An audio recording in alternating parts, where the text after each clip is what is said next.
Video today, and what I'm doing is I'm reading an excerpt for you today from my third poetry book called Only Settle for Happiness. And that is the third book in the Floating in the Sea series. The first, I have a hair in my mouth. The first book was, if you recall, it was kind of like the story of a woman's quest for love, and it was like kind of went through all the years of her life until she was like realizes she's unhappy and she wants to really leave this relationship that she was in. And then the second book is kind of retrospective and introspective. So she leaves really to go figure out what she wants to do. And in that book, she's just kind of like looking at all of her past relationships in her life and trying to figure out like what happened. And so the last poem in that book, she's standing alone in the arena, kind of like the man in the arena. That's where I got the idea for that poem.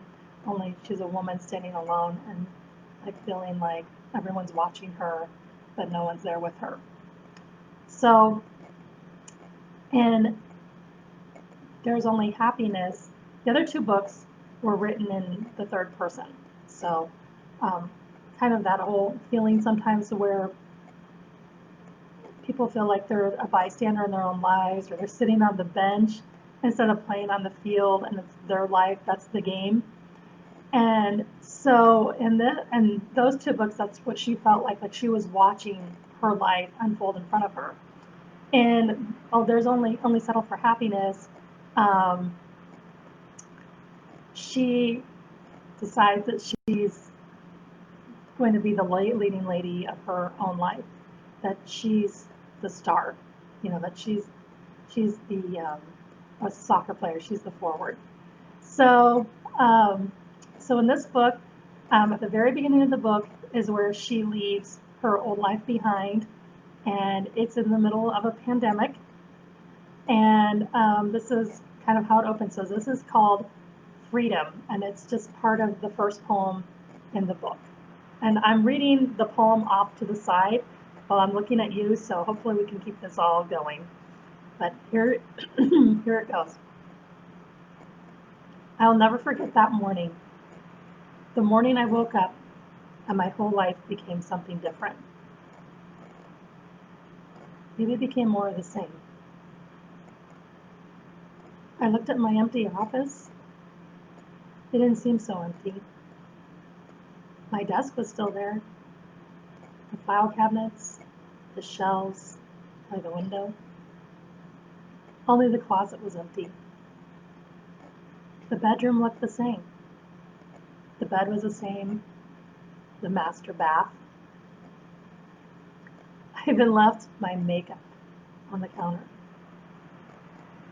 It was more like I was going on vacation than leaving for good. Maybe that was how I had to think about it to make it easier. I said goodbye to my rat terrier, and I promised to see him again. I held tight onto the carrier where my Pomchi was sleeping, drugged in preparation for a long flight and a new life that she knew nothing about. My ex loaded my suitcases into his black sedan, a car he purchased for himself on our anniversary, a car of contention. I was so angry sitting in the car dealership that night. Our anniversary, my anniversary, was about him and what he wanted. It was so indicative of our entire relationship. From that night, I gave him a year to change. He didn't. The following year, I reconnected with someone I thought was an old flame. I thought he loved me. I knew I loved him. In the midst of everything, he made me feel better. He made me feel worthy. He made me feel. He made me believe that since he loved me, everything was going to be okay. I looked out the window the whole time on the 45 minutes drive to the airport. I don't even know what we talked about. It seems like it was raining, but I can't remember. I don't want to remember that drive.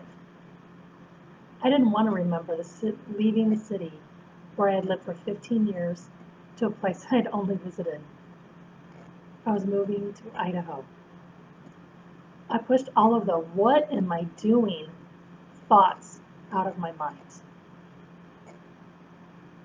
I followed my heart and knew somewhere deep in my soul that this was my destiny. I was supposed to go to this place. I knew it as sure as I knew anything, but I was still filled with doubts. We arrived at the airport. My ex, my dog, my luggage, and me. He gave me some money. "You're gonna need this," he said. He checked me in at the ticket counter and walked me to the gate. "Go do great things," he told me. I didn't really believe he wanted me to. Not after years of him telling me I sucked at everything. Not after years of him telling me that I was nothing. Not after years of being treated like nothing. "Oh, I will." I was trying to convince him and myself that this was going to be great for me. My whole life was going to change for me. Like some miracle was going to happen, and tomorrow was going to be so much better than today.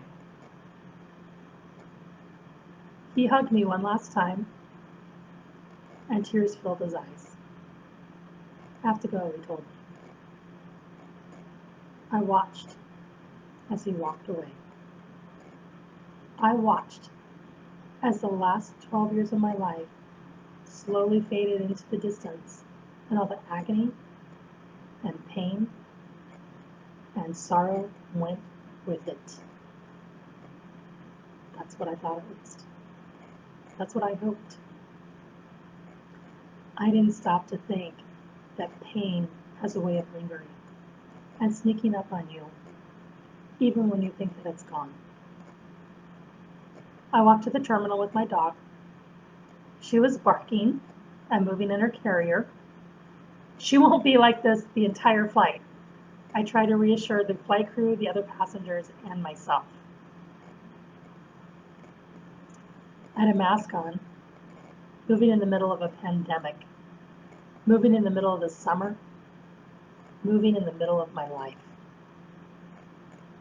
I boarded the plane and sighed through the cloth covering my face.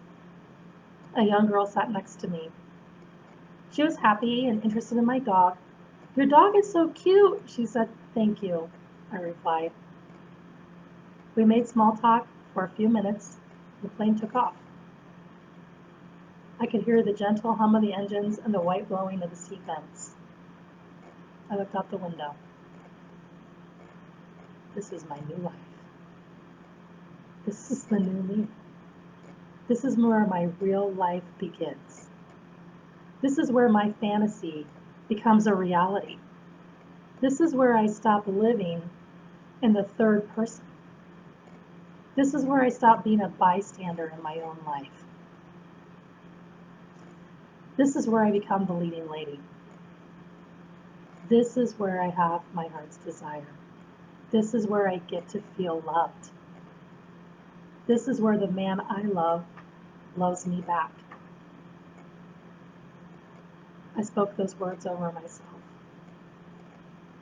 My life had to be that way. It had to change. There was no other choice. The plane landed. There was a layover. The layover was people sitting in distant chairs, making sure they were 6 feet apart. Faces were covered with masks, and airport shops were closed or empty. The usual stir around the terminal wasn't there. It was eerily quiet.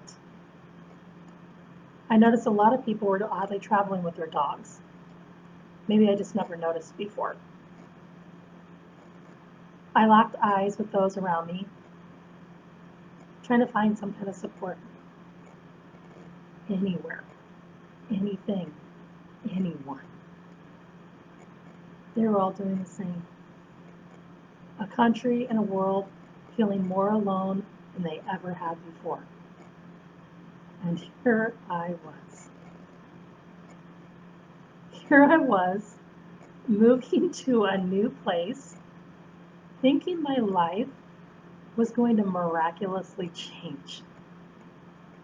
Maybe I was a lunatic. Maybe I was insane.